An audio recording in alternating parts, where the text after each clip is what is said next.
ഇതിനിടയിൽ രമേശ് ചെന്നിത്തല ശക്തമായി മുന്നിലേക്ക് വരുന്നുണ്ട്.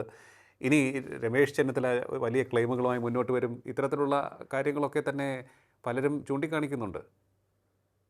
അല്ല, അത് സ്വാഭാവികമാണല്ലോ. കോൺഗ്രസ് പോലൊരു പാർട്ടിയിൽ പല താല്പര്യങ്ങൾ വ്യക്തിപരവും രാഷ്ട്രീയമായിട്ടും ഉണ്ടാവും. അതിൽ പല ശാക്തിക ചേരികളും ഉണ്ടാവും. നമുക്കറിയാം കരുണാകരൻ ഗ്രൂപ്പ്, ആന്റണി ഗ്രൂപ്പ് ഉണ്ടായിരുന്ന കാലത്തെ കാര്യങ്ങൾ. അതുപോലെ ഇനിയിപ്പോൾ ലീഡറുടെ കുടുംബത്തിൽ തന്നെ 2 ഗ്രൂപ്പ് ഉണ്ടാകാൻ സാധ്യത.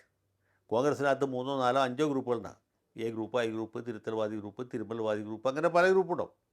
അതൊന്നുമല്ല. പക്ഷേ ഇതിൽ മിനിമം ഫാക്ട്സ് പറഞ്ഞതാണ് ഈ സാധനം എന്തുമാത്രം ഇതിനെ ജസ്റ്റിഫൈ ചെയ്യാൻ പറ്റും എന്നുള്ളതാണ്.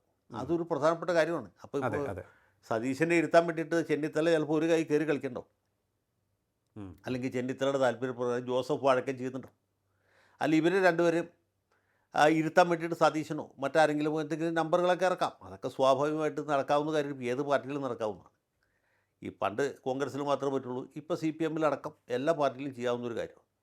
അപ്പോൾ അതൊന്നുമല്ല ഇവിടുത്തെ പ്രശ്നം. ഇതിപ്പോൾ ജനങ്ങളുടെ മുമ്പിൽ കറണ്ടായിട്ട് നിൽക്കുന്നു. ഇതിനെന്ത് പരിഹാരമുണ്ട്? എങ്ങനെ ഈ ഊരാക്കുടുക്കിൽ നിന്ന് കോൺഗ്രസ് പാർട്ടിക്ക് തല ഊരാൻ പറ്റും? അതുകൊണ്ടാണ് ഈ രാഹുൽ രാജിവെക്കണം എന്ന നിലപാടിലേക്ക് പാർട്ടി ഏറെക്കുറെ ഐക്യകണ്ഠന എന്ന് പറയാവുന്ന രീതിയിൽ എത്തിച്ചേർന്നു. ഒരാളും അതിനെ എതിർത്തിട്ടില്ല. അപ്പോൾ ആ ഒരു വിഷയം അവിടെ നിൽക്കുന്നു. അപ്പോൾ പാർട്ടി അംഗീകരിച്ചു. ഇതാണ് പ്രശ്നം. മറ്റേ സാധാരണ CPM പറയാം ഞങ്ങൾക്കറിയില്ല, അത് കോടതിയിൽ പോട്ടെ, കുറ്റം തെളിയിക്കട്ടെ എന്ന് പറഞ്ഞാൽ അവർക്ക് കൈയിട്ട് നിൽക്കാം. ഇതങ്ങനെയല്ല. ഇവിടെ ഇത് കൺമുമ്പിൽ നിൽക്കുകയാണ്. അതുകൊണ്ട് കോടതിയിൽ പോയി കുറ്റം തെളിയിക്കാതിരിക്കുകയോ ചെയ്യലല്ല. അല്ലെങ്കിൽ പിന്നെ കോൺഗ്രസ് ആദ്യമേ പറഞ്ഞത് രാഹുലിനെതിരായിട്ടുള്ള ആരോപണങ്ങൾ പാർട്ടി വിശ്വസിക്കുന്നില്ല.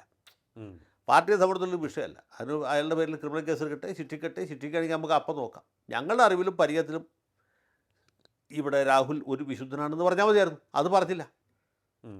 അവരും പറഞ്ഞത് ഇയാൾ രാജിവെക്കണമെന്നാണ്. എന്നാൽ അയാൾ രാജിവെക്കാൻ തയ്യാറുമല്ല. രാജിവെക്കാൻ തയ്യാറില്ലാത്തടത്താണ് ഇവർ കുടുങ്ങിപ്പോയത്. രാജിവെച്ച് പോയെങ്കിൽ പോയന്നെ, 2-ാം ദിവസം ഈ വിഷയം തീർന്നേനെ.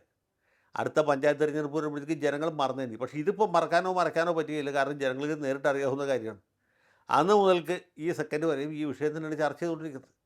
ഞാൻ മാത്രമല്ല, നമ്മൾ മാത്രമല്ല, കേരളത്തിലെ മിക്കവാറും എല്ലാ ആളുകളും. അപ്പോൾ ഇങ്ങനൊരു സാഹചര്യമാണ് ഇപ്പോൾ ഇവിടെ ഉള്ളത്. മാത്രമല്ല ഈ ഒരു സാഹചര്യം ഇത് ഉപയോഗിച്ചിട്ട് വടക്കേ ഇന്ത്യയിലടക്കം BJPക്കാരും മാനിപ്പുലേറ്റ് ചെയ്യാണ്. അവരുടെ ഉദ്ദേശം എന്ന് വെച്ചാൽ ഇങ്ങനെ നിർഗുണരായ അല്ലെങ്കിൽ നിരുത്തരവാദപരമായി പ്രവർത്തിക്കുന്ന ആളാണ് രാഹുൽ ഗാന്ധി. ആ രാഹുൽ ഗാന്ധിയുടെ ഉറ്റ സുഹൃത്താണ് രാഹുൽ മാങ്കൂട്ടത്തിൽ. ഇവരെല്ലാവരും പിഴകളാണ്, എല്ലാം തല്ലിപ്പൊളികളാണ് എന്നൊരു നറേറ്റീവാണ് അവർ അഖിലേന്ത്യാ അടിസ്ഥാനത്തിൽ പ്രചരിപ്പിക്കാൻ താല്പര്യപ്പെടുന്നത്.